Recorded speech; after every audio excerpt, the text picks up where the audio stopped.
اللہ تعالیٰ نے اس امت کے اوپر بڑے احسانات فرمائے کہ بڑے بڑے قیمتی دن اللہ نے ان کو عطا فرمائے کہ ان دنوں میں یہ اللہ کو راضی کر لیں اور اللہ تعالیٰ کا قرب حاصل کر لیں۔ کل کا دن جس کو عید الاضحیٰ کہتے ہیں، یہ مسلمانوں کی ایک عید کا خوشی کا دن ہے۔ اس دن میں مسلمان حضرت ابراہیم علیہ السلام کی سنت پہ عمل کر کے اللہ کے حکم کو پورا کرتے ہیں۔ جن کو اللہ نے مال دیا، جتنے بھی مالدار لوگ ہیں، اور مال کرنے کے ساتھ ساتھ اللہ نے ان کو توفیق بھی عطا فرمائی اللہ کے راستے میں خرچ کرنے کی، وہ اللہ کے راستے میں اپنے پیسوں سے قربانی کے جانور لے کر ان کا خون بہاتے ہیں، اخلاص کے ساتھ، دل کے ساتھ یہ عمل کرتے ہیں اور اللہ تبارک و تعالیٰ کا قرب حاصل فرماتے ہیں۔ میرے بھائیو، قربانی کا جو دن ہے وہ ایک اتنا بڑا دن ہے، اگر انسان تصور کرے، خیال کرے، انسان کی سوچ ختم ہو جاتی ہے کہ حضرت ابراہیم علیہ السلام نے کتنا بڑا عمل کیا کہ اپنے بیٹے کو ذبح کرنے کے لیے تیار ہو گئے اور چھری بھی چلا دی بیٹے کے گریبان پر، گلے میں۔ کیوں چلائی؟ اللہ کا حکم تھا، اس لیے اپنی آنکھوں پہ بھی پٹی باندھی، بیٹے کے بھی پٹی باندھی، چھریاں بھی تیز تھی، بیٹے کو لٹا بھی لیا، تکبیر بھی ہو گئی، چھری چل بھی گئی، لیکن اللہ کا حکم یہ تھا کہ چھری نہیں چلے گی، حضرت اسماعیل کا گریبان گلا نہیں کٹے گا بلکہ ایک دمبے کا کٹے گا۔ اللہ کا وہ حکم پورا ہوا۔ حضرت ابراہیم علیہ السلام نے جو اپنے بیٹے کی قربانی کی، وَفَدَيْنَاهُ بِذِبْحٍ عَظِيمٍ، اللہ نے اس کے بدلے میں دمبا دیا، اور پھر اس کے بعد اللہ نے فرمایا کہ ہم نے تمہارے اس عمل کو قبول فرما لیا۔ اب فرمایا کہ کوئی بھی انسان اپنے جانور کی قربانی کرتا ہے، اخلاص کے ساتھ کرتا ہے، تو اللہ تعالیٰ اس انسان کو ایسے ہی ہے جیسے کہ وہ اپنے بیٹے کی قربانی کر رہا ہے۔ اللہ کے ہاں اجر میں کمی نہیں ہے۔ اللہ نے جس عمل کو مشروع کر دیا، جن لوگوں کو اس عمل کی توفیق ملتی ہے، گویا کہ وہ ایسے ہیں جیسے کہ وہ اللہ کے راستے میں اپنی اولاد کو قربان کر رہے ہیں، اپنے بیٹوں کو قربان کر رہے ہیں، اور بہت بڑا اجر ہے، بہت بڑا عمل ہے۔ ایک انسان اگر کروڑوں روپے عید والے دن اللہ کے راستے میں دے، کروڑوں روپے اللہ کے راستے میں دے اور قربانی کا جانور ذبح نہ کرے، اس کے مقابلے میں دوسرا آدمی ایک جانور لے کر چند ہزار روپے کا اللہ کے راستے میں قربان کر دے، اللہ کے ہاں اس کا مقام زیادہ ہوگا۔ حدیث آتی ہے کہ ما عمل ابن آدم من عمل یوم النحر احب الى اللہ من احراق الدم، کہ اللہ کے ہاں عید والے دن، قربانی کے دن، جو اللہ کو سب سے زیادہ عمل پسند ہے، جس عمل کو اللہ نے پسند فرمایا ہے، وہ ہے اللہ کے راستے میں جانور کا خون بہانا۔ ہمارے ہاں ویسے یہ ایک رواج چل پڑا، جہالت کی وجہ سے کہہ لو یا کم علمی کی وجہ سے لوگ کہہ دیتے ہیں کہ اتنے سارے جانوروں کو ذبح کرنے کا کیا فائدہ ہے، وہی جانوروں کے پیسے غریبوں کو دے دو۔ بلکہ کل ایک پڑھا لکھا آدمی کہہ رہا تھا کہ وہ فلسطین بھیج دو وہ پیسے ڈبل 3 گنا کر کے، تو میرا دل کہتا ہے کہ اس کا ثواب زیادہ ملے گا۔ حالانکہ یہ دین کسی کے باپ کا دین نہیں ہے، یہ اللہ اور اس کے رسول کا دین ہے۔ قربانی کے دن جو ثواب ملنا ہے وہ ثواب جانور کو ذبح کرنے کا ملنا ہے۔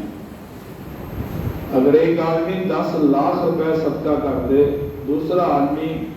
50,000 کا جانور لے کر اللہ کے راستے میں ذبح کر دے، اللہ کے یہاں اس کا مقام زیادہ ہے،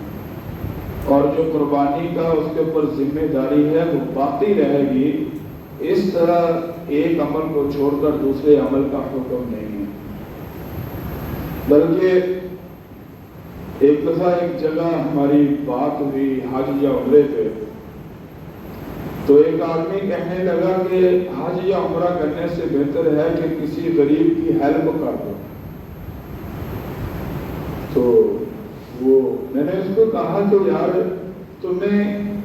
ان اعمال کے اوپر تکلیف ہوتی ہے، آج تک کبھی کسی نے یہ اعلان کیا ہے کہ جو 5 کروڑ کی کوٹھی بنی ہے اس کو 10-12 لاکھ کی بنا کر باقی پیسے اللہ کے راستے میں غریبوں کو دے دو؟ کبھی کسی آدمی نے یہ بات نہیں اٹھائی کہ 4 لاکھ والا جو موبائل ہے اس کو بیچ کر 50,000 والا لے لو، باقی پیسے اللہ کے راستے میں دے دو۔ کوئی آدمی یہ بات نہیں کرے گا، کوئی دنیا دار آدمی بات نہیں کرے گا۔ اسی طرح سے یعنی کروڑ روپے والی گاڑی ہے وہ بیچ کر 10 لاکھ والی گاڑی لے لو، باقی 90 لاکھ جو ہے اللہ کے راستے میں دے دو، اس کی بات کوئی نہیں کرے گا۔ جب بھی کسی دنیا دار آدمی کو یا کوئی یعنی تکلیف ہوتی ہے، یا حج پہ ہوگی یا عمرے پہ ہوگی یا قربانی والے عمل پہ ہوگی، کیونکہ شیطان ہے، اس نے اپنا پورا عمل کرنا ہے، پوری کوشش کرنی ہے، اور اس کی کوشش ہے کہ اللہ کے دین سے لوگوں کو دور کیا جائے۔ اور یہ بات یاد رکھیں کہ جہاں سنت نہیں ہوگی وہاں بدعت ہوگی، یہاں دین نہیں ہوگا وہاں بے دینی ہوگی، یہاں قرآن اور حدیث کے احکامات نہیں ہوں گے وہاں شیطان کی باتیں چلیں گی، وہاں اللہ اور اس کے رسول کی باتیں نہیں چلیں گی، ان کا نقصان ہوگا، فائدہ نہیں ہوگا۔ میرے بھائیوں، قربانی ایک ایسا عمل ہے، ایک ایسا خوبصورت عمل ہے۔ صحابہ کرام رضی اللہ تعالیٰ عنہ جانوروں سے محبت کیا کرتے تھے۔ قربانی کے دن پھر ان جانوروں کو بلا کر پھر ان کے اوپر اپنے ہاتھوں سے چھریاں چلاتے تھے، کیونکہ اللہ نے فرمایا کہ لن تنالوا البر حتى تنفقوا مما تحبون۔ اللہ اس مال کو اپنے راستے میں قبول کرتا ہے کہ جس سے تم محبت کرو اور پھر اس کو اللہ کے راستے میں دو، اس مال کو اللہ قبول فرمائے۔ یہ نہیں ہے کہ ایک انسان کے پاس سب کچھ ہے، اب وہ جناب والا ایک بڑا موٹا سا جانور لے کر دے دے اور کہے کہ میری قربانی ہوگی، اس کو اپنی شان قربانی کرنی چاہیے۔ بلکہ ایک شیخ الحدیث کے بارے میں ہم نے واقعہ سنا ہے کہ وہ 1 سال پہلے ایک بچڑا لے لیتے تھے گائے کا، پھر اس کو پورا سال پالتے، اپنے ہاتھوں سے اس کو چارہ ڈالتے، اپنے ہاتھوں سے اس کو جناب والا چارہ کھلاتے، پانی پلاتے، اس کی خدمت کرتے۔ کہتے ہیں کہ پھر وہ جب مدرسے میں سبق پڑھانے کے لیے آتے تو وہ جانور جو گائے کا جانور تھا وہ اس کے ساتھ آتا اور وہ مدرسے کی دروازے پہ بیٹھ جاتا اور وہ پڑھاتے رہتے، اور پھر جب قربانی کا دن ہوتا اس کو بلاتے، اس کو کہتے لیٹ جاؤ، وہ جانور لیٹ جاتا، پھر چھری لیتے اور اپنے ہاتھوں سے اس کو اللہ کے راستے میں ذبح کیا کرتے۔ یہ شوق تھا، آج بھی اگر اللہ نے تمہیں زمین دی ہے، تمہارے پاس جگہ ہے جانور کھڑے کرنے کی، تمہارے پاس جناب والا وسائل ہیں چارہ وغیرہ ڈالنے کے، تو اس جانور کو کچھ مہینے پہلے لے لو، پھر اس سے محبت کرو، اس سے پیار کرو، اس کو اپنے ہاتھوں سے پانی پلاؤ، اپنے ہاتھوں سے چارہ ڈالو، یہاں تاکہ وہ تم سے مانوس ہو جائے، اور پھر اس کو اللہ کے راستے میں دو۔ ایسی قربانی کا اپنا ہی مزہ ہے کہ جو اللہ نے طریقہ رکھا ہے، کیونکہ حضرت ابراہیم علیہ السلام نے جس اپنے بیٹے کو جناب والا قربان کیا تھا وہ حضرت ابراہیم سے مانوس تھا، حضرت ابراہیم علیہ السلام اس سے محبت کرتے تھے، وہ حضرت ابراہیم سے محبت فرماتے تھے۔ پھر جب اس کو لے کر گئے وہ ساتھ چلا، شیطان آیا راستے میں، کہنے لگا تیرا باپ تجھے قربان گاہ کی طرف لے کر جا رہا ہے، کہنے لگے مجھے قبول ہے، کہا کہ اللہ کا حکم ہے، کہا کہ 100 جانیں قربان کر دوں گا اللہ کے حکم پہ، یہ تو ایک جان ہے۔ بڑی کوشش کی، پھر اس کو کیکریاں بھی لگی، اور یہاں تک کہ حضرت ابراہیم نے اپنے بیٹے کو اللہ کے راستے میں قربان کرنے کے لیے تیاری پوری کر دی۔ آگے اللہ کا حکم کچھ اور تھا، وہی ہوا، لیکن ان کی کوشش ہوئی، ان کے اخلاص کو اللہ نے ایسی تقویت دی کہ آج تک بلکہ ہر امت کے اندر یہ عمل جاری رہا۔ وَلِكُلِّ أُمَّةٍ جَعَلْنَا مَنسَكًا لِيَذْكُرُوا اسْمَ اللَّهِ، کہ اللہ نے ہر امت کے اندر اس عمل کو باقی رکھا تاکہ حضرت ابراہیم علیہ السلام کی سنت کو پورا کیا جائے۔ صحابہ نے کہا یا رسول اللہ صلی اللہ علیہ وسلم ما بہ الاضاحی، قربانی کیا ہے؟ آپ صلی اللہ علیہ وسلم نے فرمایا کہ سنت ابیکم ابراہیم،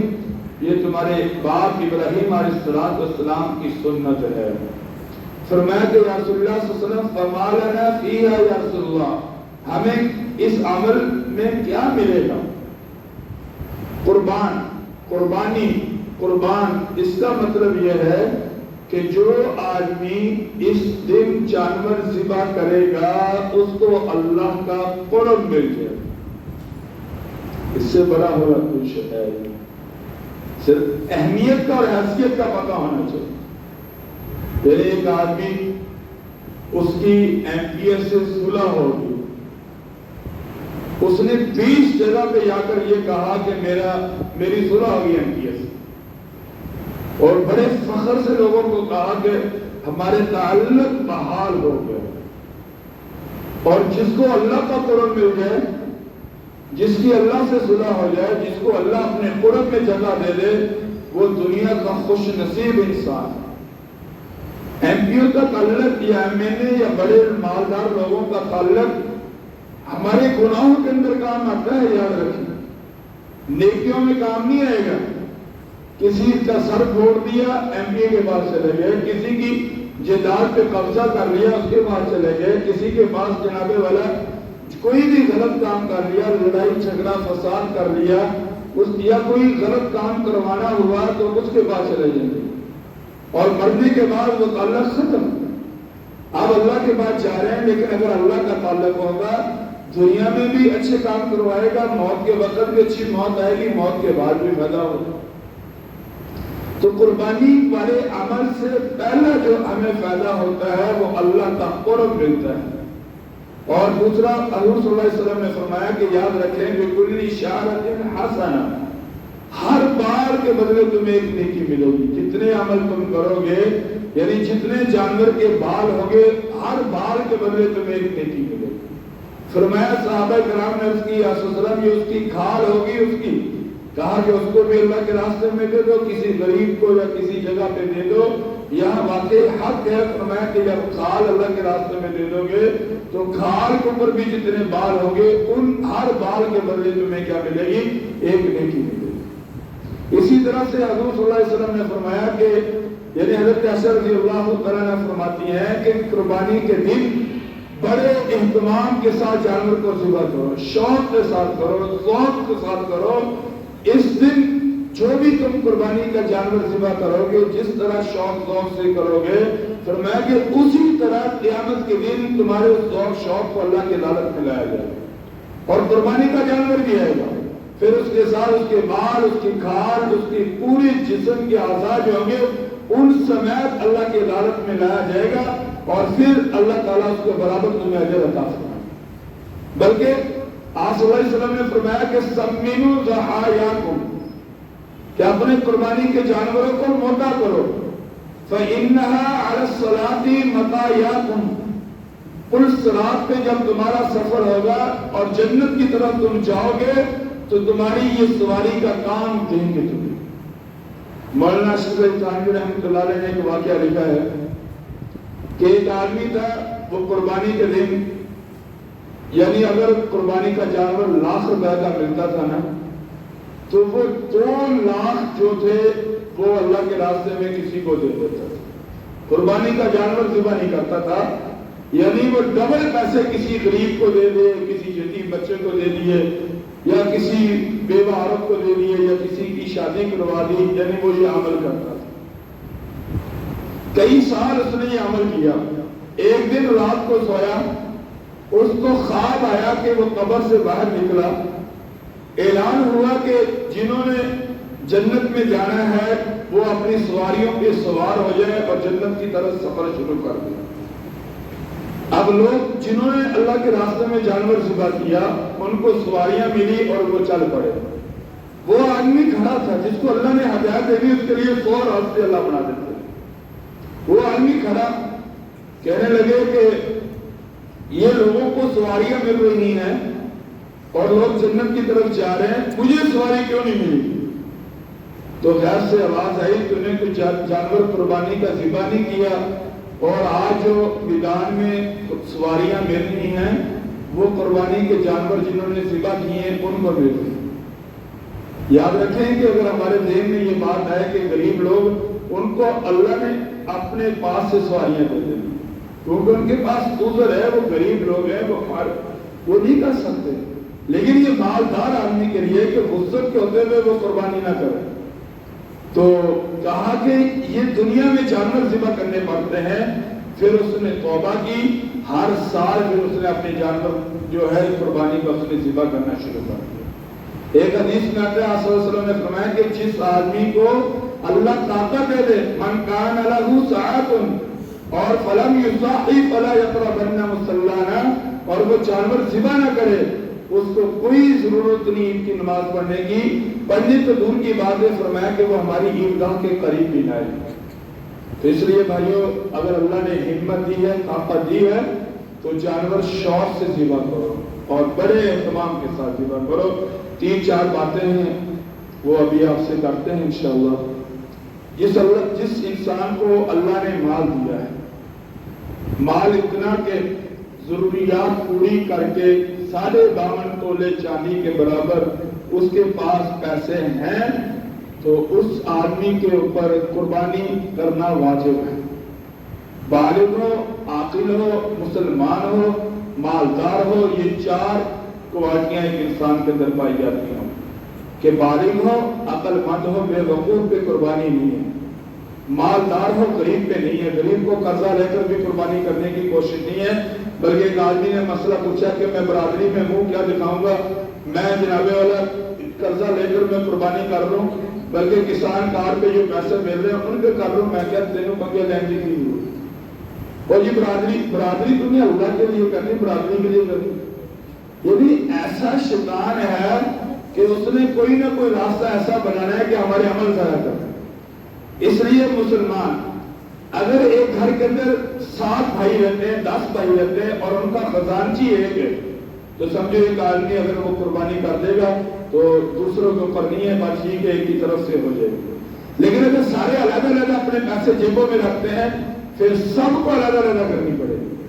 اگر عورت علیحدہ ہے، عورت کی جیب علیحدہ ہے، عورت مالدار علیحدہ ہے، مرد علیحدہ ہے، عورت کو اپنی کرنی پڑے گی، مرد کو اپنی کرنی پڑے گی۔ یہ نہیں کہ مرد کر رہے عورت کہے کہ بات ٹھیک ہوگی، یہ نہیں۔ اگر عورت مرد کے تابع ہے پھر ٹھیک ہے، لیکن اگر عورت اپنا زیور رکھتی اور وہ خود دعویٰ کرتی کہ یہ میں اس کی مالک ہوں، تو عورت کو علیحدہ قربانی کرنی پڑے گی، مرد کو علیحدہ کرنی پڑے گی۔ اس کے بعد میرے بھائیوں، قربانی کا مطلب خود وہاں ہونا، بلکہ ہم نے سنا ہے کہ اپنے بچوں کو قربانی کرنے کا طریقہ بتاؤ، کہ ممی ڈیڈی نے بچے بناؤ، بچوں کو مجاہد بناؤ، بچوں کو بہادر بناؤ، کہ ان کو چھری دو، ان کو بتاؤ کہ اس طرح قربانی کا جانور ذبح کرنا ہے، بہتر اور افضل اور آسن یہ ہے کہ انسان خود قربانی کا جانور ذبح کرے، خود کرے، بیٹا کرے، خود کرے، یعنی کم سے کم ذبح خود کرے۔ اگر کھال وغیرہ نہیں اتارنی آتی وہ ایک الگ مسئلہ ہے، لیکن چھری خود انسان چلائے، افضل اور بہتر اور اعلیٰ یہ ہے۔ پھر اس کے بعد جناب والا اگر خود نہیں کر سکتے، ذبح کے وقت کم سے کم جب جانور ذبح کیا جا رہا ہے تو تمہارا وہاں موجود ہونا زیادہ بہتر ہے کہ تم خود وہاں موجود ہو۔ بعض لوگ پیسے وغیرہ دے دیتے ہیں تو یہ ایک فرض پورا ہو جائے گا، لیکن یہ شوق ہے نا ذبح کرنے کا، وہ اس سے انسان کا جو برکت ہے، جو نورانیت ہے ذبح کرنے کے وقت جو انسان کے عمل کا مزہ آنا ہے نا، انسان اس سے محروم رہتا ہے کہ فلانی جگہ پیسے دے دیے با ٹھیک ہے ہماری طرف سے جو ہے پورا ہوگا، وہ ہو جائے گا، لیکن جو مزہ آنا تھا نا، جو حضور صلی اللہ علیہ وسلم کا جو طریقہ تھا، تم بھی خود ذبح کرنے آپ صلی اللہ علیہ وسلم کے اور خود وہاں آنا، بلکہ آپ صلی اللہ علیہ وسلم نے اپنی بیٹی کو کہا کہ یہ فاطمہ آیا، چھری لے کر آیا اور اپنے جانور کے پاس آ کر کھڑی ہو جا، فرمایا کہ چھری تیز کر کے دے دو اور اس جانور نے تیری بخشش کروانی کیا مطلب یعنی ایک قطرہ خون کا زمین پہ گرے گا، گویا کہ حضور صلی اللہ علیہ وسلم نے فرمایا کہ اللہ کی طرف سے تمہاری بخشش کا اعلان ہو۔ آپ نے خود حضرت فاطمہ کو کہا کہ قومی الی اضحیتی کا، کہ اپنے قربانی والے جانور کے پاس تو پہنچ جا اے فاطمہ۔ اس کے بعد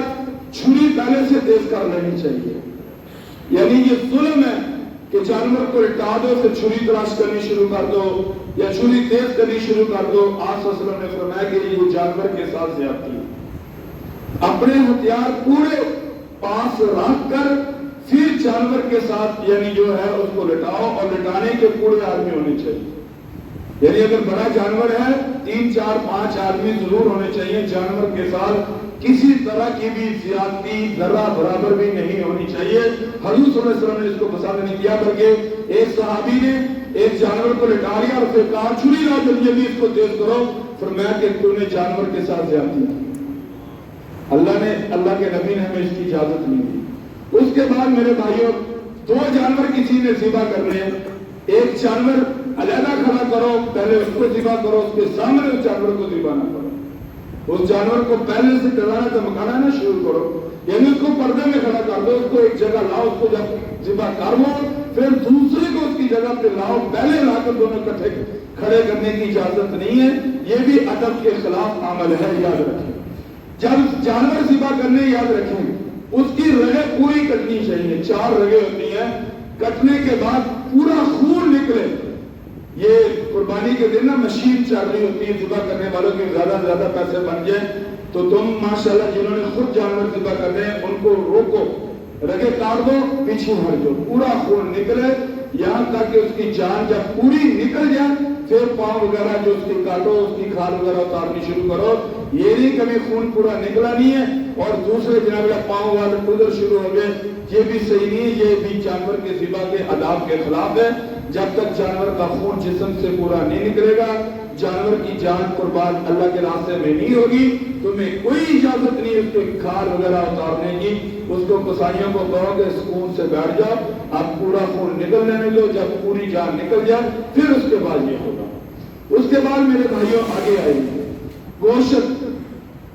اگر ایک جانور کے اندر 7 لوگ ایک ہی گھر کے اندر ہے، باپ بیٹا بیٹیاں ہیں، ان کے لیے کوئی نہیں، بات ٹھیک ہے، لیکن اگر باہر سے اس سے برابر رکھے ہوئے ہیں تو وہاں ترازو کے ساتھ گوشت کو تولا جائے گا، اندازے کے ساتھ نہیں، پورا حصہ جو جن کا بنے پورے ترازو کے ساتھ تول کر دیا جائے گا، اندازے کے ساتھ ڈھیریاں بنا کر یہ نہیں۔ ہاں اگر ایک بھائی ہیں، ایک ہی فیملی کے لوگ ہیں، ان کے لیے اجازت ہے وہ نہ تولے، بٹھیک ایک جگہ رکھ دیں، بٹھیک ہے، لیکن اگر باہر کے 7 حصے ہیں تو ان کو پورا تول کر اپنا پورا حصہ لے کر جانا چاہیے، ایک بوٹی ایک چیز بھی کسی کی طرف نہیں ہوگی۔ اور یہ بھی یاد رکھیں جو قصائی کو اجرت دینی ہے وہ پیسے دینے ہیں، اس جانور کا گوشت بھی نہیں دے سکتے، اس جانور کی کھال بھی نہیں دے سکتے، نہ کھال، یہ نہیں کہ یہ ٹھیک ہے یہ کھال لے جاؤ، ٹھیک ہے اجرت پوری ہوگی، اس کی بالکل قربانی کے جانور کے اندر یہ اجازت نہیں ہے کہ نہ تم گوشت اجرت میں، ہاں ویسے دے دو ٹھیک ہے، لیکن اجرت میں نہیں دے سکتے، نہ اس کی کھال دے سکتے۔ گوشت جو تقسیم کرنا یاد رکھیں،